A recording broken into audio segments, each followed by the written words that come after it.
नमस्कार, कैसे हैं आप लोग। उम्मीद करता हूं कि आप लोग बहुत बेहतर होंगे। एसएससी सीजीएल 2025 वाले जो एस्पिरेंट है उनके लिए बहुत बड़ी अपडेट है। सीजीएल 2025 में इस बार आपको 20,000 जो वैकेंसी है वो देखने को मिल सकती है। अब ये मैं हवा में नहीं कर रहा हूं, बाकायदा मैं आपको यहाँ पे इस वीडियो में प्रूफ दिखाने वाला हूँ कि ऐसा मैं क्यों कर रहा हूँ कि 20,000 आपकी वैकेंसी आने वाली है और यूट्यूब पे सबसे पहले ये इन्फॉर्मेशन मैं आपको दे रहा हूँ। उसके अलावा मैंने आपको बताया था कि ईएसआईसी और ईपीएफओ की जो वैकेंसी है वो भी आपको सीजीएल 2025 में देखने को मिलेंगी, तो इसका भी मैं आपको ऑफिशियल जो अपडेट है वो देने वाला हूं। उसके अलावा ईएसआईसी और ईपीएफओ में कितनी क्या वैकेंसी आपकी आ सकती है सीजीएल 2025 के थ्रू, इसकी भी अपडेट इस वीडियो में आपको मिलने वाली। तो ये वीडियो आप सभी के लिए बहुत ज्यादा हेल्पफुल होने वाला है।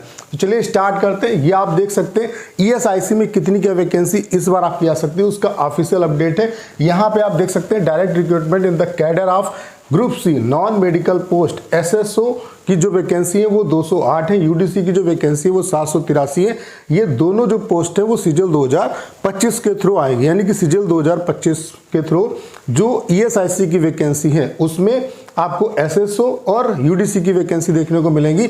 और जो वैकेंसी है वो कितनी है आप देख सकते हैं, एसएसओ की 208 वैकेंसी है, यूडीसी की आपकी 783 वैकेंसी, यानी कि टोटल 1000 जो वैकेंसी, 1000 लगभग 1000 जो वैकेंसी है वो आपको ईएसआईसी में इस बार देखने को मिलेगी। उसके अलावा यहाँ पे आप देख सकते हैं एमटीएस की 1257 जो कि आपकी एमटीएस 2024 के थ्रू फिल की जा चुकी है। उसके अलावा स्टेनो की 175 recruitment will be done by staff selection commission SSC. यहाँ पे आप देख सकते हैं एमटीएस के बारे में भी अपडेट दिया हुआ है। Indent for filling up of 1257 vacancies for the post of MTS submitted to SSC and exam has been scheduled, यानी कि जो एग्जाम आपका हो चुका है। आपको पता है कि एमटीएस 2024 का एग्जाम 30 सितंबर से 14 नवंबर तक हुआ, तो ये एमटीएस की जो वैकेंसी है वो फिलअप हो चुकी है। ये एसएसओ और यूडीसी की जो वैकेंसी है फिलअप होनी है, जो कि इस बार आपको देखने को मिलेंगी। और कितनी वैकेंसी आएंगी, एसएसओ की 208 वैकेंसी और यूडीसी की आपकी 783, यानी कि ओवरऑल ईएसआईसी में इस बार आपको लगभग 1000 जो वैकेंसी है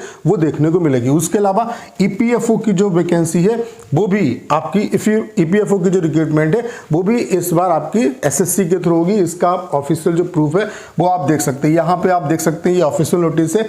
CPFC responded that as of 31/11/2024 331 promotions has been made in the EOAO cadre and आपके 1218 in the SS cadre, highlighting that EPFO is taking similar measures across all cadres. Additionally requisitions to UPSC and SSC are being sent to expedite the recruitment process, यानी कि जो भी recruitment के लिए जो vacancy है उनको यूपीएससी और एसएससी को भेज दिया गया। इसका मतलब है जो वैकेंसी, जो यूपीएससी वाली वैकेंसी है वो यूपीएससी के थ्रू फिलअप की जाएंगी और बाकी जो वैकेंसी जो ईपीएफओ अपने आप अलग से रिक्रूटमेंट कराता था वो वैकेंसी एसएससी के थ्रू फिलअप की जाएंगी। तो ये ऑफिशियल मोहर लग चुकी है कि जो ईपीएफओ की वैकेंसी है वो भी अब एसएससी में ही आपको देखने को मिलेंगी। ईपीएफओ में जो वैकेंसी आपकी आती है वो आती है एसएसए और यूडीसी की वैकेंसी। तो यहाँ पे कितनी क्या वैकेंसी आ सकती है इसका भी प्रूफ आप देख लो। यहाँ पे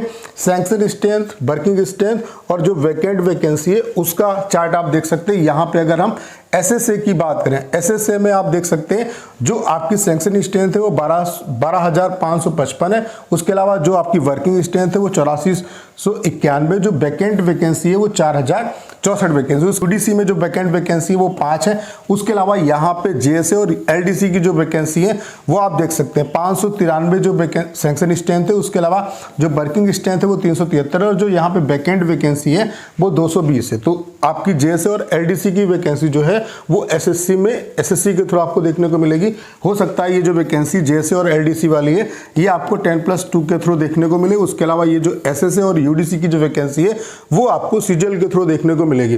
तो यहाँ पे आप देख सकते हैं 4000 प्लस जो वैकेंसी वैकेंट है, तो आप ये मान के चलो कि 2000 प्लस जो वैकेंसी है वो आपको यहाँ पे देखने को मिलेगी। और ऐसा प्रेडिक्शन है और जो सोर्स है वहां से ये इंफॉर्मेशन मिल रही है कि ईएसआईसी प्लस ईपीएफओ इन दोनों में मिला के जो वैकेंसी है वो 3000 प्लस आपको जो है वो देखने को मिलेगी।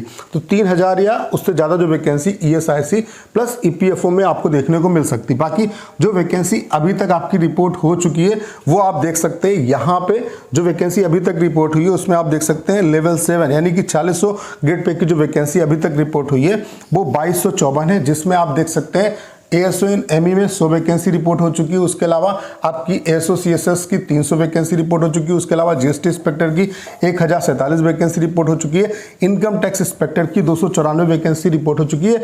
यहाँ पे 100 वैकेंसी आप और ऐड कर लो, ये वैकेंसी बढ़ के अब 394 आपकी हो चुकी है। ठीक है, उसके अलावा प्रिवेंटिव ऑफिसर की 340 वैकेंसी आपकी रिपोर्ट हो चुकी है। एग्जामिनर की 50 है। ठीक है, अभी ढेर सारे जो डिपार्टमेंट है उसकी वैकेंसी रिपोर्ट होना बाकी है। तो अभी तक जो 4600 गेट पे की वैकेंसी रिपोर्ट हो चुकी है वो है 2254। उसके अलावा अगर हम बात करें 4200 गेट पे की जो वैकेंसी रिपोर्ट हो चुकी है अभी तक, वो है आपकी 6920, जिसमें मैक्सिमम जो वैकेंसी है वो है OS की, ऑफिस सुपरिंटेंडेंट की। उसके अलावा आप देख सकते हैं जैसे कि एग्जीक्यूटिव असिस्टेंट CBIC में 67 वैकेंसी। उसके अलावा डिविजनल अकाउंटेंट की आपकी 82 वैकेंसी। उसके अलावा अगर हम बात करें लेवल 5 यानी कि 2800 गेट पे में, तो आपकी 1424 जो वैकेंसी वो आपकी रिपोर्ट हो चुकी है। उसके अलावा लेवल 4 यानी कि 2400 गेट पे की बात करें तो आपकी 879 जो वैकेंसी वो आपकी रिपोर्ट हो चुकी है। टोटल अगर वैकेंसी की बात करें जो अभी तक वैकेंसी आपकी रिपोर्ट हो चुकी है वो 11,477 प्लस 100 वैकेंसी जो इनकम टैक्स इंस्पेक्टर की बढ़ी है वो अगर आप ऐड करोगे तो 11,577 वैकेंसी ये अभी तक रिपोर्ट हो चुकी है। ये अभी तक वैकेंसी रिपोर्ट हो चुकी है। तो टोटल जो वैकेंसी जो हमें अभी तक पता चली वो कितनी है वो आप देख सकते हैं, जैसे कि 11,477 ये वैकेंसी का डाटा मैंने आपको दिखा दिया। 100 वैकेंसी आपकी इनकम टैक्स इंस्पेक्टर की बढ़ी है, ये ऐड कर लो। उसके अलावा GST डिपार्टमेंट में अभी तक 1767 जो वैकेंसी है वो रिपोर्ट हुई है। यहाँ पर टोटल जो वैकेंसी इस बार आपको देखने को मिलेंगी जो कि आपकी GST इंस्पेक्टर की, EA की, TA की, ये सभी मिला के 2740 वैकेंसी आनी है, यानी कि 973 वैकेंसी और यहाँ पे आपको अभी यहाँ पे ऐड होंगी तो 973 वैकेंसी ये हमने ऐड कर ली। उसके अलावा ESIC प्लस EPFO की 3000 वैकेंसी जो कि मैंने आपको उसका भी डाटा दिखाया। उसके अलावा PSA में आप ये मान के चलो कम से कम वैकेंसी जो आएगी वो 2000 या उससे ज़्यादा ही देखने को मिलेगी। ये मैंने कम से कम ऐड किया। तो इस वैकेंसी, ये जो इतनी वैकेंसी जो जिसका डाटा मैंने आपको दिखाया, इस वैकेंसी को अगर हम ऐड करें तो ये वैकेंसी 17,550 होती है। जबकि यहाँ पे आप देख सकते हैं ढेर सारे जो डिपार्टमेंट है वहाँ पे वैकेंसी रिपोर्ट होना बाकी है। कई डिपार्टमेंट ऐसे हैं जहाँ पे वैकेंसी अभी रिपोर्ट नहीं हुई, जैसे ढेर सारे ASO हैं उनकी वैकेंसी अभी नहीं आई। ठीक है, उसके अलावा आप देख सकते हैं कई डिपार्टमेंट है जहाँ पे वैकेंसी अभी आपकी रिपोर्ट होना बाकी है। तो आप ये मान के चलिए कि 20,000 वैकेंसी किसी भी कंडीशन में आपकी जा रही है। ठीक है, तो जो भी एस्पिरेंट जिनका 2024 में सिलेक्शन नहीं हो पाया, बहुत अच्छी अपॉर्चुनिटी आपके लिए, इस बार आपको सिलेक्शन लेना ही लेना है। तो अच्छे तरीके से प्रिपरेशन करिए। बाकी आपका जो कैलेंडर है वो भी बहुत जल्द आएगा और जो नोटिफिकेशन है आपका वो भी मैंने आपको बता दिया। उसके रिगार्डिंग मैंने डिटेल में वीडियो आपको प्रोवाइड करा दिया कि कब तक नोटिफिकेशन आ सकता है, कितना डिले हो सकता है, एग्जाम कब तक हो सकता है। तो अच्छे तरीके से प्रिपरेशन में लग जाओ। बाकी वैकेंसी के रिगार्डिंग आपको बहुत ज़्यादा परेशान होने की जरूरत नहीं, क्योंकि ढेर सारे स्टूडेंट शुरुआत से परेशान थे कि वैकेंसी 6000 आएगी, 7000 आएगी। तो आप देख सकते हैं वैकेंसी अच्छी खासी आ रही है और ये वैकेंसी 20,000 को किसी भी कंडीशन में टच करेगी। तो आपके लिए बहुत अच्छी अपॉर्चुनिटी है, अच्छे तरीके से प्रिपरेशन में लग जाओ। तो उम्मीद करता हूँ सारी जानकारी आप बहुत अच्छे तरीके से समझ पाए होंगे। करना क्या है, इस वीडियो को 10 शेयर करना है। उसके अलावा अगर आप चैनल पर नए हो और आपने अभी तक इसे सब्सक्राइब नहीं किया है तो प्लीज चैनल को सब्सक्राइब करना मत भूलेगा।